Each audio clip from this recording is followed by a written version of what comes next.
नमस्कार, plus minus कार्यक्रम में आपका स्वागत है। आज के इस खास एपिसोड में हम आपको राजनीति से हटकर आध्यात्म की दुनिया में लेकर चलेंगे। एक शायर ने बहुत खूब कहा है, मैं और मेरा यार एक ही बस्ती में रहते हैं, फिर भी ना जाने क्यों मिलने को तरसते हैं। आत्मा और परमात्मा का संबंध भी कुछ ऐसा ही है, बल्कि आत्मा तो परमात्मा का ही अंश है जो हर किसी के अंदर मौजूद है, लेकिन फिर भी उसकी खोज में हम दर दर भटकते हैं, कभी मंदिर और कभी मस्जिद में, लेकिन सफलता कहीं हासिल नहीं होती और इसी में जीवन की सांझ हो जाती है। इसीलिए किसी ने कहा है, सुबह होती है, शाम होती है, यूं ही जिंदगी तमाम होती है।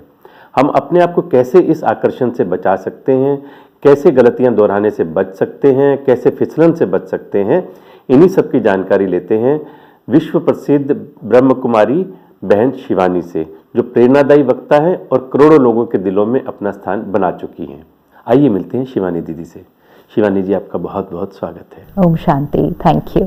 शिवानी जी, आप ब्रह्म कुमारी से कब जुड़ी, कैसे आपको प्रेरणा मिली यहाँ से जुड़ने की? मेरे पेरेंट्स ब्रह्मा कुमारी सेंटर पे रेगुलरली जाते थे, एंड जब पेरेंट्स कोई ज्ञान को स्टडी कर रहे हैं तो उसकी बातें घर में तो ऑटोमेटिकली होना शुरू होंगी, और मेडिटेशन भी रोज़ घर में करते थे।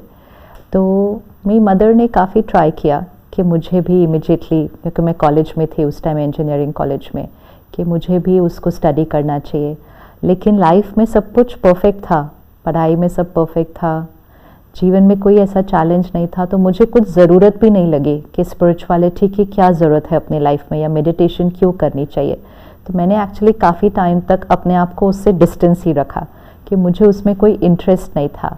और साइंटिफिक माइंड होने के कारण आप हर चीज़ में एक लॉजिक ढूंढने की कोशिश करते हैं, और कई बार स्पिरिचुअलिटी अनुभव के आधार से होती है, हर बात लॉजिक से नहीं समझ में आती। तो इसलिए कुछ बातें जब नहीं समझ में आती तो आई जस्ट विड्रू, उसमें से किनारा कर लिया। तो मुझे उतना इंटरेस्ट नहीं था उसमें एक्चुअली शुरू में। लेकिन घर में जब वो चलता रहा, उसके वाइब्रेशंस घर में फैलते रहे, एंड मोस्ट इम्पोर्टेंट जब मैंने अपने मम्मी पापा के अंदर परिवर्तन देखा, तो स्पेशली मेरी मम्मी के अंदर, जो पहले एक टिपिकली जैसे मदर, चिंता करना, थोड़ी थोड़ी बात में सोचना बच्चों का क्या होगा, थोड़ी देर लेट आए तो कहाँ है, उस समय में जब फ़ोन नहीं हुआ करते थे। एंड देन मैंने देखा कि उनके अंदर इतना परिवर्तन था कि वो बहुत स्थिर हो गई, इमोशनली बहुत स्ट्रॉन्ग और स्टेबल। और अगर हमारे जीवन में भी कुछ भी आता तो वो एकदम स्टेबल से होके हमें भी गाइड करते उसको क्रॉस करने में। आपने पढ़ाई के दौरान गोल्ड मेडल हासिल किया, उसके बाद आप प्राध्यापक बन गई, लेकिन आप एकेडमिक लेक्चरर की बजाय स्पिरिचुअल लेक्चरर बन गई। क्या परिवर्तन आपको लगा? स्पिरिचुअल लेक्चरर बनने का कोई इंटेंशन भी नहीं था। कोई एक स्वाभाविक होता है ना, आपको अगर कोई चीज़ अच्छी लगेगी आप किसी और के साथ शेयर करेंगे, ये स्वाभाविक है। हम कोई चीज़ खरीद के भी लाते हैं, अच्छी लगती है, हम शेयर करते हैं। इसी तरह जब ज्ञान अपने जीवन में यूज़ करो, मेडिटेशन करो, अगर अपने जीवन में बेनिफिट लगता है तो हम शेयर करना शुरू करते हैं। तो वो शेयर कोई लेक्चर नहीं होता एक्चुअली, वो सिर्फ एक शेयरिंग होती है कि आप एक से बात करते हैं, दूसरे से बात करते हैं। फिर धीरे धीरे ब्रह्मा कुमारीज में एक बहुत सुंदर तरीका जो है वो है सेवा का, कि सेवा करो, कर्म से सेवा करो, वाणी से सेवा करो, मन से सेवा करो, सबको सेवा करो। तो वो सेवा के प्लेटफॉर्म पे आने से कि छोटे छोटे प्रोग्राम्स करने का चांस, छोटे छोटे ग्रुप्स, तो वो धीरे धीरे, वो कोई ऐसा प्लान्ड लेक्चरर बनने का कोई ऐसा इंटेंशन नहीं था। शिवानी जी, आजकल हर व्यक्ति भाग दौड़ में लगा है, टेंशन में है, स्ट्रेस में है, दुनिया भर के तनाव हैं। आप कहते हैं कि नहीं, मेडिटेशन करो, साधना करो, ध्यान लगाओ। कैसे व्यक्ति का ध्यान लगेगा? वेरी इंपॉर्टेंट क्वेश्चन, कि वो टेंशन में है तो कैसे ध्यान लगेगा। एक्चुअली होना ये चाहिए कि क्योंकि नहीं ध्यान लगा रहे इसलिए टेंशन में है। ये इस तरह है कि मैं बीमार हूँ, मेरा शरीर कमज़ोर है, तो फिर मैं कैसे अच्छा खाऊं, कैसे मैं एक्सरसाइज करूं, ये इक्वेशन नहीं है। इक्वेशन ये है कि मैं बीमार इसलिए हूँ, मेरा शरीर इसलिए कमज़ोर है क्योंकि मेरी सेहत ठीक नहीं है, क्योंकि मैं एक्सरसाइज नहीं कर रही। अगर मैं करना शुरू कर दूँ तो मेरा शरीर ठीक हो जाएगा। अब जब हम कह रहे हैं टेंशन में है मतलब क्या? छोटी सी भी बात में ज़्यादा सोचना, थोड़ा सा किसी ने कुछ कहा ज़्यादा बुरा लगना, मतलब ज़्यादा डिस्टर्बेंस। पहले कम डिस्टर्बेंस होता था, अभी ज़्यादा डिस्टर्बेंस होता है। तो ये मन, आत्मा जब ज़्यादा डिस्टर्ब होती है, ज़्यादा सोचती है, ज़्यादा चलती है, मतलब इसकी शक्ति घटी हुई है। आजकल शिवानी जी बहुत सारे धर्म गुरु पैदा हो गए हैं, धर्म के ठेकेदार हो गए हैं और धर्म के नाम पर लोगों को डरा करके लूट भी रहे हैं। लोगों की श्रद्धा धर्म के प्रति कम होती जा रही है और जो धर्म गुरु जिनको हम मानते हैं कि वो समाज को सच्ची राह दिखाएंगे, उनका अपना खुद का व्यक्तिगत आचरण भी कोई बहुत अच्छा नहीं है। ऐसे में व्यक्ति क्या करे? जो हमें ज्ञान देता है उसके पास जो है वो हमारे को वो दे रहे हैं। हम सब यथाशक्ति उसको अपने जीवन में इम्प्लीमेंट करने की कोशिश कर रहे हैं। जब हम किसी से ज्ञान लेते हैं, ये हमारे ऊपर डिपेंड करता है हम सामने वाले को किस नज़रिए से देख रहे हैं। हमने उनको कहा कि ये तो हमारे लिए भगवान है, वो भगवान नहीं है, वो भगवान का एक मैसेंजर है जो हमें सही जीवन जीने के तरीके का ज्ञान सिखा रहे हैं और खुद भी उसको वो अपने जीवन में धारण कर रहे हैं। उन्होंने नहीं कहा किसी ने भी कि हम 100% परफेक्ट हैं। शिवानी जी, आप अपने प्रवचनों में अंग दान के लिए भी बहुत महत्व देती हैं, लोगों को मोटिवेट भी करती हैं, लेकिन बहुत से लोगों का मानना है कि अंग भंग नहीं होना चाहिए। जो आप अपने प्रवचनों में लोगों को राह दिखाती हैं कि अंग दान जरूर करने चाहिए। अभी हम इस शरीर में हैं, एक क्षण आया, मुझ आत्मा ने शरीर छोड़ा, शरीर पीछे रह जाएगा, तो पुनर्जन्म किसका होगा? आत्मा इस शरीर से निकलेगी, गर्भ में प्रवेश करेगी। जब आत्मा इस शरीर से निकली, दूसरे गर्भ में प्रवेश किया, आत्मा अपने साथ क्या लेकर गई? संस्कार लेकर गई और अपने किए हुए कर्म लेकर गई। पीछे क्या छोड़कर गई? अपना सारा कुछ जो था वो पीछे छोड़ के गई। तो जैसे हम अपनी ड्रेस पीछे छोड़कर जाते हैं, वैसे हम अपना शरीर भी पीछे छोड़कर जाते हैं। उस शरीर का एक दिन के अंदर अंदर अंतिम संस्कार कर दिया जाएगा। अगर वो शरीर से किसी को जीवन दान मिलता है, किसी को नेत्र मिलते हैं, किसी को लिवर मिलता है, किसी को किडनी मिलता है, जो चला जाता है उसके नाम से पीछे का परिवार दान करता है ना दान, कि हमारे ये चले गए हैं, हम उनके नाम से ज्ञान दान कर रहे हैं, धन दान कर रहे हैं, किसी के नाम से हॉस्पिटल खोल रहे हैं, किसी के नाम से स्कूल खोल रहे हैं। क्या इसका भाव क्या कि जो चले गए उनके नाम से अगर सेवा होगी तो वो दुआएं किसको मिलेंगी? उस आत्मा को मिलेगी। वो आत्मा आगे जिस यात्रा पर गई है, ये दुआएं उसके साथ जाएंगी और उसके आगे के जीवन को भी बहुत निर्विघ्न बनाएंगी। शिवानी जी, ब्रह्म कुमारीज के बारे में एक जनरल अवधारणा ये है कि यहाँ पर पति पत्नी के रिश्ते भी भाई बहन में बदल जाते हैं। आप ब्रह्मचर्य पर इतना ज्यादा जोर देती हैं, ये प्रकृति के नियम के विरुद्ध नहीं है क्या? काम, क्रोध, लोभ, मोह, अहंकार, 5 विकार हम रोज स्टडी करते हैं कि ये 5 विकार हैं, राइट? तो उसमें सबसे पहला विकार कौन सा आया? काम विकार। अब हमें ये लगता है कि ब्रह्मचर्य, पवित्रता की पालना, ये प्रकृति के विरुद्ध है। कोई भी चीज़ मन की स्थिति है। आज जो हम समाज में देख रहे हैं, सिर्फ उसी को देख लेते हैं।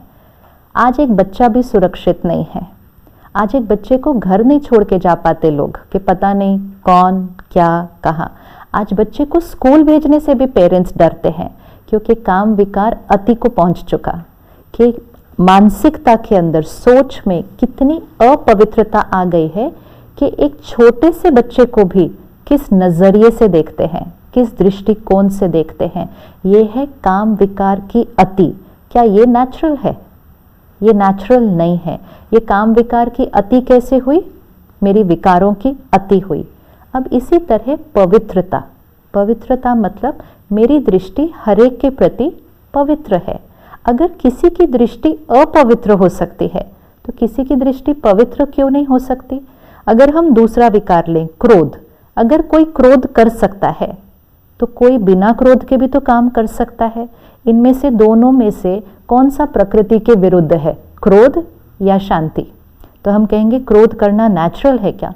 क्रोध तो डिस्कम्फर्ट ही दे रहा है। तो काम, क्रोध, लोभ, मोह, अहंकार, ये सोच है, ये संस्कार है। ब्रह्मा कुमारी इसमें जो हम स्टडी करते हैं वो है राजयोग। राजयोग मतलब स्व पर राज्य, और स्व पर राज्य करना मतलब इन 5 विकारों के ऊपर जीत पाना। तो ऐसा नहीं है कि ब्रह्मचर्य कंपल्सरी है, लेकिन जब हम सेंटर पर आते हैं हमें समझ में आता है कि काम विकार का क्या नुकसान है और ब्रह्मचर्य आत्मा के लिए और शरीर के लिए कितना यूजफुल है। फिर हर एक अपने आप चूज करता है और जो उसको चूज करता है वो उसको अपने जीवन में धारण करता है। तो कोई हस्बैंड वाइफ को भाई बहन बनाने का कॉन्सेप्ट नहीं है, लेकिन हस्बैंड वाइफ एक बहुत प्यारा रिश्ता निभाएं, लेकिन अगर वो चाहें उस रिश्ते को पवित्रता के आधार पर निभा सकते हैं। ऐसे लाखों कपल्स सेंटर पर आते हैं। शिवानी जी, ब्रह्म कुमारी के इतने सारे प्रोजेक्ट चल रहे हैं, आप अध्यात्म की शिक्षा देते हैं, इसके अलावा सोशल वेलफेयर प्रोजेक्ट क्या चल रहे हैं ब्रह्म कुमारी? सोशल वेलफेयर में जैसे सेवा तो हर जगह होती है, हर शहर में इतने सारे सेंटर्स हैं, हर सेंटर्स पे भाई बहन आके मेडिटेशन सीखते हैं। उसके अलावा काउंसलिंग होती है, डी एडिक्शन के प्रोजेक्ट्स चलते हैं, हॉस्पिटल्स खुले हुए हैं कि जिन हॉस्पिटल्स में मेडिसिन के साथ साथ मेडिटेशन को भी यूज़ किया जाता है।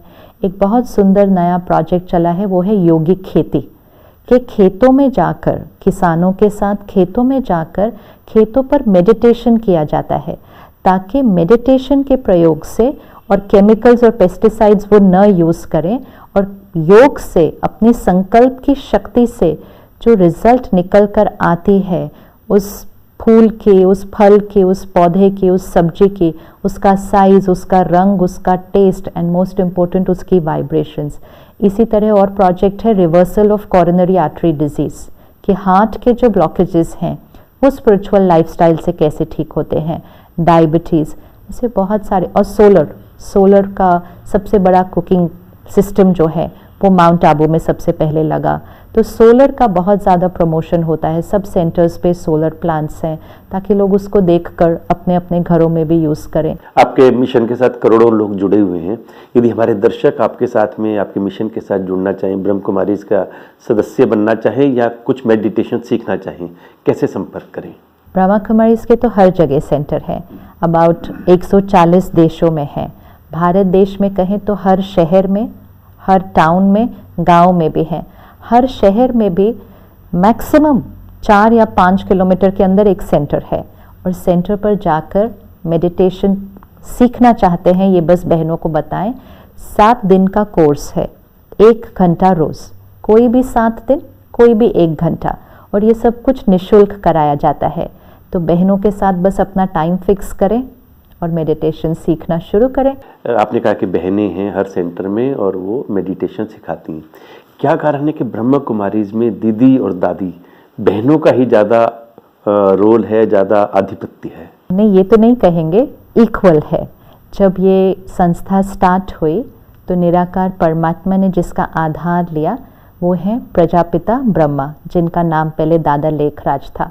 फिर उन्होंने बहनों को आगे रखा, क्योंकि बहनों के अंदर जैसे माँ के अंदर पालना करने का संस्कार होता है, तो उन्होंने कहा बहनों के अंदर ये संस्कार है।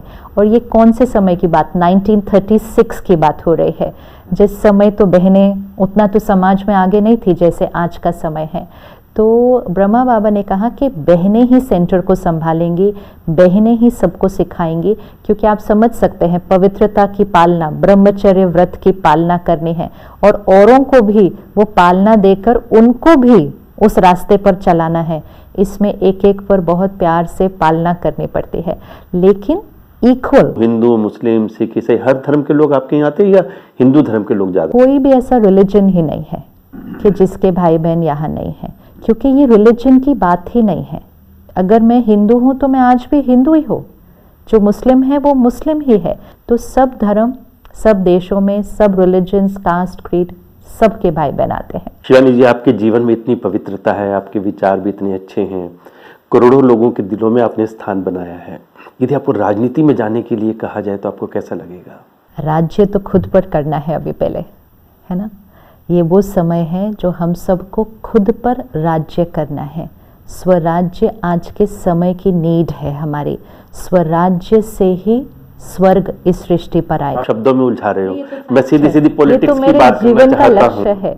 मुझे तो ये भी नहीं पता कि कल क्या करना है, लेकिन जीवन का लक्ष्य बहुत क्लियर है कि आध्यात्म को अपने जीवन में पूर्ण रीति से धारण कर। अभी जर्नी बहुत है, अभी तो बहुत कम हुआ है, बहुत अभी अपने ऊपर काम करना है, उसको करके जितना निमित्त बन सके औरों के साथ शेयर करें।